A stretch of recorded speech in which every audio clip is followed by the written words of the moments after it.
أهلا بكم في فيديو جديد في قناتي أكلات ووصفات. برحب بكل متابعيني في كل مكان.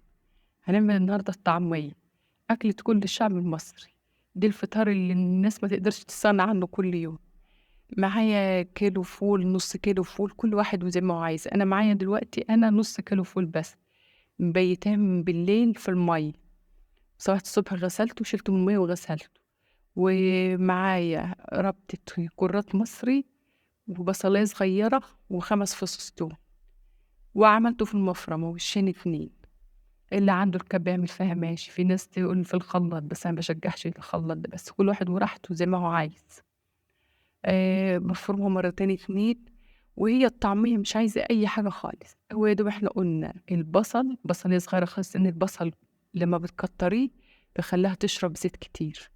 ومعايا معلقة ملح، انت والحدق اللي انت عايزاه. وزودي شوية مية وربي، كل ما تربيها كل ما هتقب معاك وما تشربش زيت وتبقى حلو. لا بحط بقى بيكنج باودر ولا كربوناتو ولا بيض ولا كزبرة من اللي هي الخضرة، لأن الكزبرة الخضرة بتغمقها، والبصل الكتير بيخليها تشرب زيت كتير. بس هم دول بس كل المكونات اللي عندي.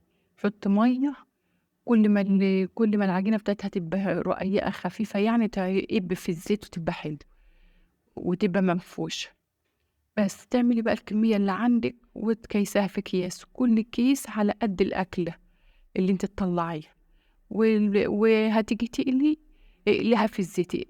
اغلي الزيت، وانت ساعة ما تجيبيها تفضها من الكيس تحطي لها شوية كزبرة ناشفين.